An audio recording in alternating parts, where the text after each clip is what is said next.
बिस्मिल्लाहिर्रहमानिर्रहीम, अस्सलाम वालेकुम। आज मैं आपको सिखाऊंगी इंस्टेंट खोया बनाना सिखाऊंगी, वो भी माइक्रोवेव में और सिर्फ 4 मिनट्स में। तो इसके लिए सबसे पहले हम क्या लेंगे, सबसे पहले मैं लूंगी 1 कप पाउडर मिल्क। बटर लेंगे हम 1 टीस्पून। रूम टेम्परेचर बटर लें, इसको इस तरह से मिक्स करेंगे।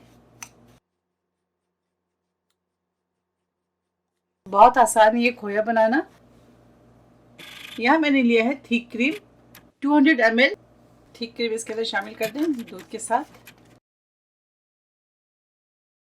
अच्छी तरीके से मिक्स करेंगे।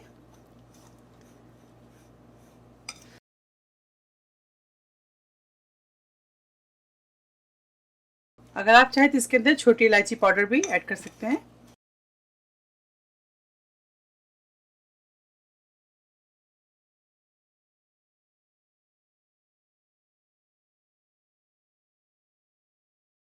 तो चलिए अब इसको हम क्या करेंगे, पहले 1 मिनट इसको हम माइक्रोवेव में रखेंगे।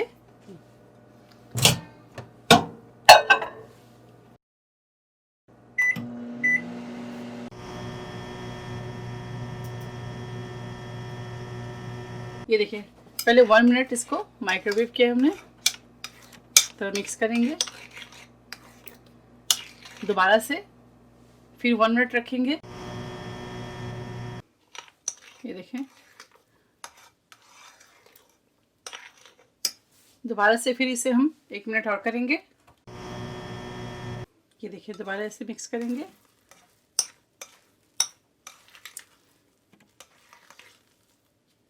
देखिए टोटल मैंने अभी 3 मिनट्स कर लिया है, 1 मिनट और करेंगे। ये देखिए, जबरदस्त खोया बनकर तैयार है।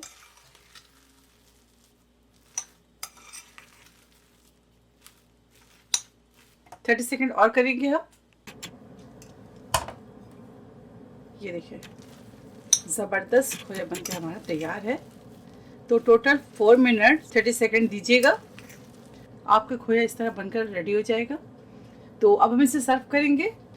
ये देखिए, ज़बरदस्त खोया बनकर हमारा तैयार है। इसे ठंडा कर लें और फ्रीज कर लें। आपका जब भी दिल करे मीठा बनाने को तो बनाएं और इसे डालकर एंजॉय करें। आपको मैं पूरी इसकी क्वांटिटी बता देती हूँ, मैंने कितनी कितनी चीज़ें ली हैं। मैंने लिए है 1 cup Nido powder milk. Thick cream लिया है मैंने 200 ml। अगर आपको ज़्यादा लगे तो कम भी कर सकते हैं, उससे 175 ml कर लीजिएगा। इसके अलावा बटर लिया है मैंने 1 टीस्पून और मैंने माइक्रोवेव किया है इसको 4 मिनट 30 सेकेंड दीजिएगा। तो आप ज़रूर ट्राई कीजिएगा। अगर आपको मेरी रेसिपी अच्छी लगती है तो इसे लाइक कीजिए, ज़्यादा से ज़्यादा शेयर कीजिए और मेरे चैनल को सब्सक्राइब करना ना भूलिए। नेक्स्ट कोई अच्छी रेसिपी के साथ फिर हाजिर होंगी। तब तक आप लोग अपना बहुत ख्याल रखें। ओके, अस्सलाम वालेकुम।